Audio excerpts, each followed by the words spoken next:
Hey everybody, I'm Jeff Coates from SatoChicken.com, and I'm finally back with another video.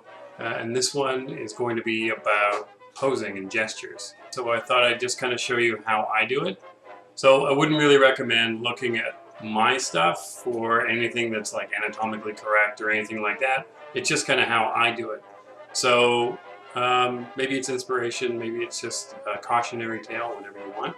But these are some of the ways that I build up a pose for a drawing.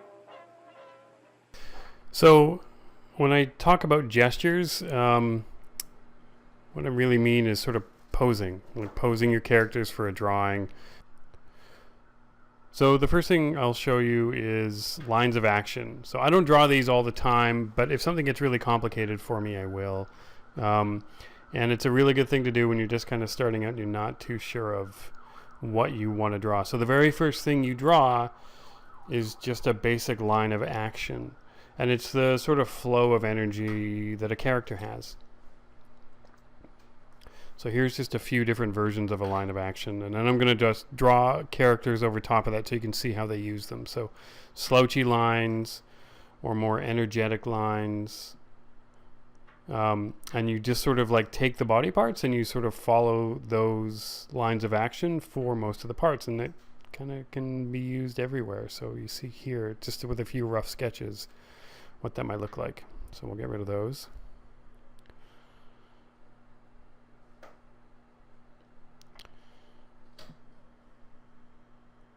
And I'll use those lines of action again for another pose, and this is sort of, well, this is what I like to draw all the time. These are zombies. So the lines of action on zombies are a little bit different sometimes than with people. So zombies have kind of herky-jerky lines of action. They kind of go against each other, or they fall away at right angles like this, and it gives them more of a stilted, awkward kind of a look, which is good, you know, for zombies. So you can see here I've got all these different lines of action going in different direction, and they're pretty angular, and there's not a lot of flow to it.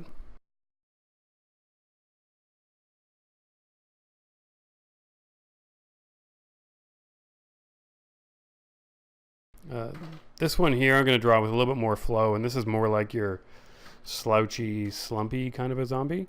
So he's got a little bit more flow through his back there, you could see there, and his arms kind of like gracefully hang down a little bit. But you can still see with the fingers how I'm trying to get it a little bit more jerky. You're a jerky.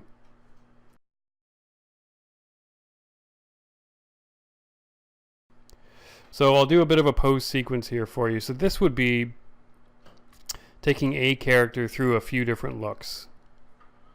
So again, we'll use lines of action that are just sort of slouchy, kind of like the same ones that I showed you earlier. But we'll do this with one character, and you can see how it can be used in a bit of a sequence.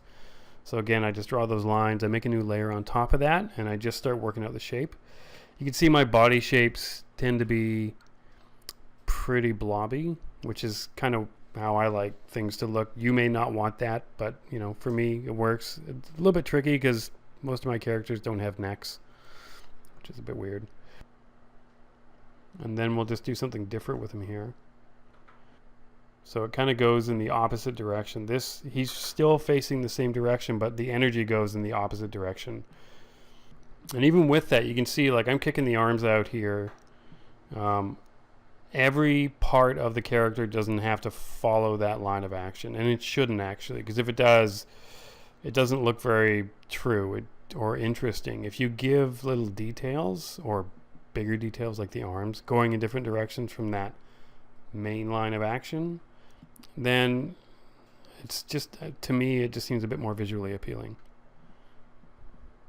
And the third one, again, kind of forward. It could be slouchy, but we're going to give it just a little bit more energy. And again, it's usually just by like what we do with the arms. And you can see here there's a flow from one arm to the next.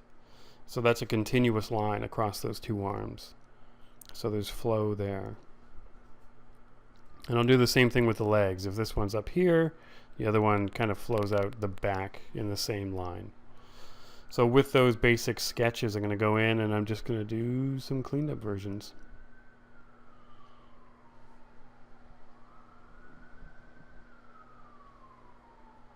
And the other reason why I like having those really quick sketches underneath is it helps me maintain a good, loose energy flow to the drawing. Because sometimes when I'm working on kind of a finished drawing, I don't know if you guys get this, but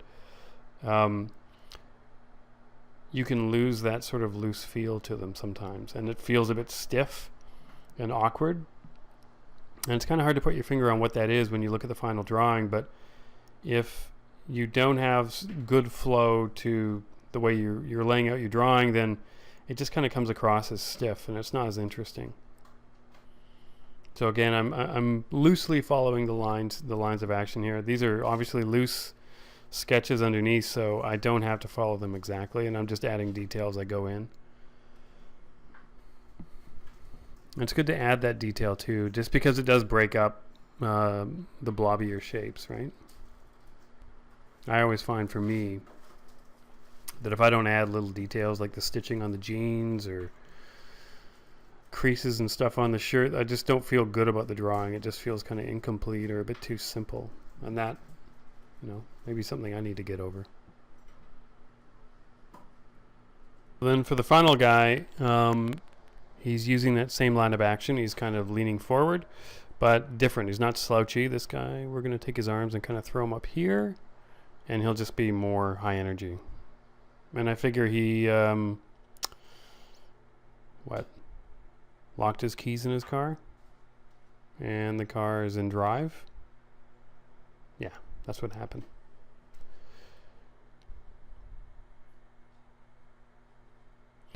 So again, just building out detail and kind of working with those lines of action, but sort of playing with them a little bit too, so it's not all, and not everything is going in the same direction.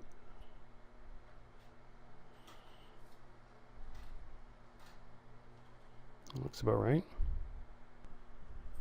So the other thing I wanted to show you is kind of how I cheat a little bit when I'm kind of like working out the pose. So if I draw this guy really quickly here, once I get him in place, he feels a bit stiff. So what I usually do is I just kind of like use the lasso tool in Photoshop, and I'll just kind of rotate him around in pieces. I don't really care too much about how clean it is because I'm going to draw over top of it anyway.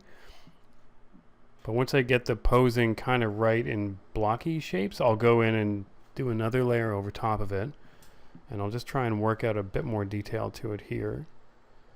So this isn't going to be my final layer, obviously. I'm just sort of like figuring out what I want to do with them and what details I want to add. So it's still pretty messy. So now I've got that. I'll go in and I'll do a cleaned up version. And I'm obviously speeding the clip up a little bit here. I don't actually draw this fast.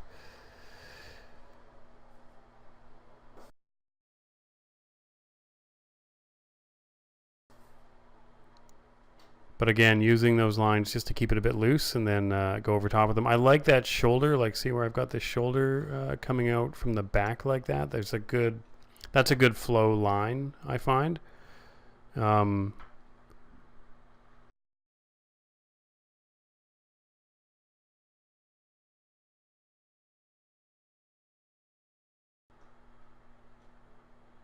And putting a foot up instead of like planting it firmly on the ground sometimes works really well.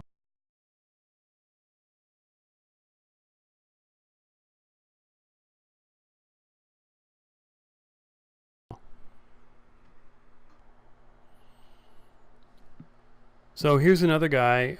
This one's a little bit more complicated. You can see from the lines of action that they kind of flow all over the place. So what I'm trying to do here is kind of show you how you don't have to just go in one sweeping line. It can go in a few curvy lines, and those can be your lines of action, and also how to distribute weight across a character. So I want to have this guy leaning, and he's going to put some of his weight on his right arm there, and then the left arm is going to kind of drape over top of it, and his body's going to be facing one direction and his face the other. So it's a little bit complicated, but we want to make sure that the energy just kind of flows properly through him. So I'm just going to go into some detail on him now, and I'll show you in a second sort of like where those, like where I kind of break that out. And you see here, like, I want to make sure that his back line kind of flows properly out of that right line off his face, because if that is moved off to the side, then it doesn't feel quite right. So here you can kind of see like where all the energy lines are going. It's kind of all over the place, but they all kind of flow down, and there's a bit of a curve to the left to most things, except for the right side, which should come kind of straight down. Seems a bit complicated, but it's not really.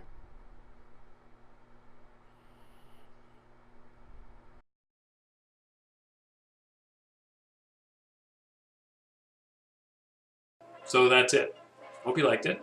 If you have any ideas for videos that you'd like to see me do, you can drop me a line here on YouTube or on Instagram or at sadochicken.com.